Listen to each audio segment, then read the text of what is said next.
What's up, guys? Welcome to my YouTube channel, which is all about helping people navigate their spiritual awakening process. And today I'm going to give you guys 5 tips that'll help you go very deep into your meditation. It's like many things in life, guys. Whether you're exercising or doing really anything, it's not about just doing it and saying, okay, well, I'm doing it. Quick reference, I was a personal trainer, as many of you know, and a lot of people feel that getting a gym membership is equivalent to actually busting your ass in the gym for the result. They feel good about, oh, I have the gym membership. Okay, that's a start, but it never goes beyond that. Same thing with meditation. I found with a lot of my students, I meditate.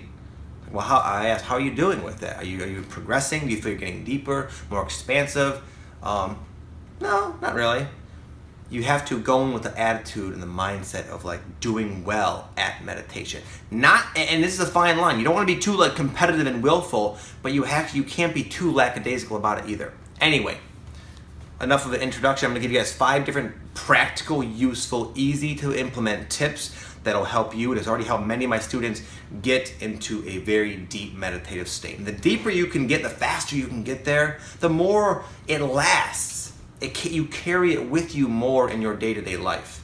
And that's the important thing. Number 1 is get yourself some cheap little earplugs. You can get these on Amazon. I might even leave a link. I bought like a massive box like several years ago and I still have them. And that just, of course, makes it quiet, really quiet, making it easier to get into a meditative state. It can be even quiet, very quiet in a room and still, and there's still noises going on, especially as you meditate. You'll hear the refrigerator kind of buzzing, or the washer and dryers going, cars driving by, little creaks and cracks. But this really helps you tune out, man.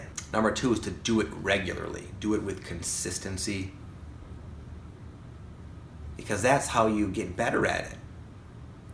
I always say it's better to meditate for 3 minutes a day every day than to meditate for hours on end once in a while, because the meditation is cumulative. The more you do it, the better you get. The better you get, the deeper you get. The deeper you get, the more the benefits you reap, and the more the benefits you hold on to, the more your consciousness actually changes permanently.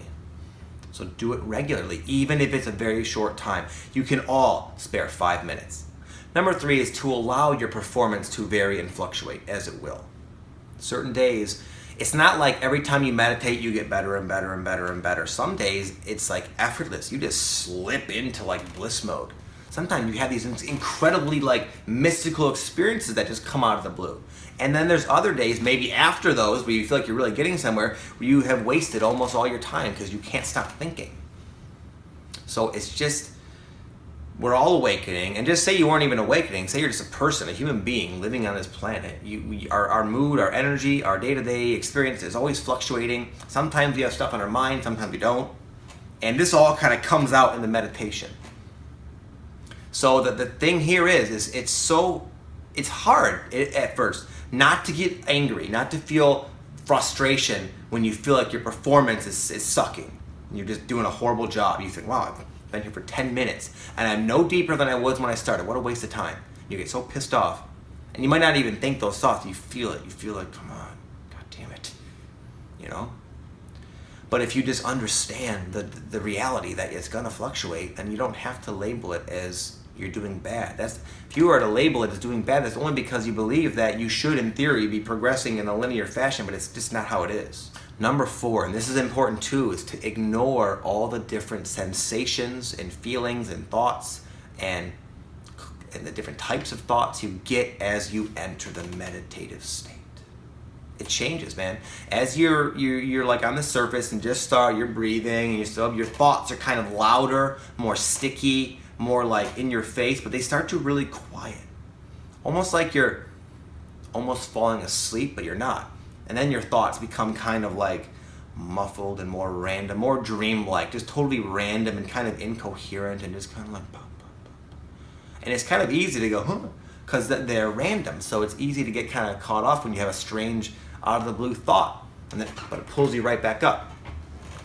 Further, as you enter the meditative state, your kundalini, your energy, your prana, not your prana, but your chi energy, all the different energy, whatever you want to call it, starts to kind of move around and as it moves around, it sometimes releases, like you feel these little releases and twitches and tingling and all these different types of like energetic subtle sensations that are kind of interesting.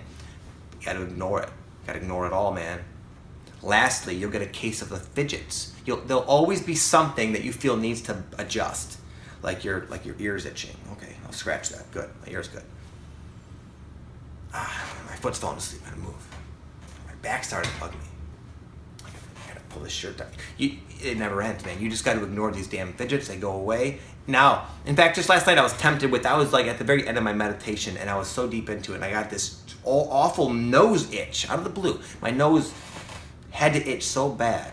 And in the past, I would itch it, but that just wastes several minutes. It'll take me several minutes to get back down. I ignored it. I sucked it up, and 5 seconds later, the itch went away. And I remained nice and deep. So ignore all of it, man. Get good at ignoring this, and you will sink very quickly deep into the meditative state. Number 5 is just have an empty stomach. Food tends to kind of block up your energy. It's a distraction.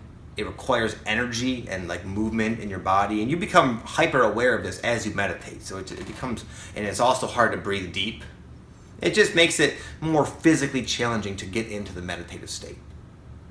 So I do my deep meditation as lately at night, and I stop eating dinner at but anywhere between 4 and 6 o'clock. I'll do my meditation 9:30. So that's empty enough. Sometimes I'll do other stuff in the morning, obviously on an empty stomach even more. But if I did it, especially after a huge meal, it's just an unpleasant experience, and you don't get very deep into it. It's much less time efficient.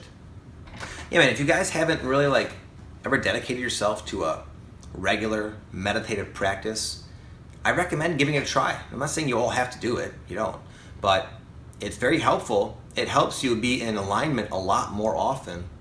It helps you have a good, open energy much more often. It helps you kind of hone all your psychic gifts that are kind of coming into your lap now that you might not yet know how to use. Helps you kind of get more of a feel for them because you can perceive them in subtler ways, and it just makes it easier. We're all becoming energy guru masters right now. Learning how to use our expansiveness that is constantly growing. And meditation is just a very good way of kind of going in and getting a lay of the land. It also makes you more comfortable and gets you more familiar with the meditative state, so you can carry that into your day. And these 5 tips are going to help you immensely avoid a lot of the wasted time I went through as I learned this as I went, and just get deeper into it faster. So I hope you guys benefited from this. If you did, excellent, and I'll talk to you next time. Peace.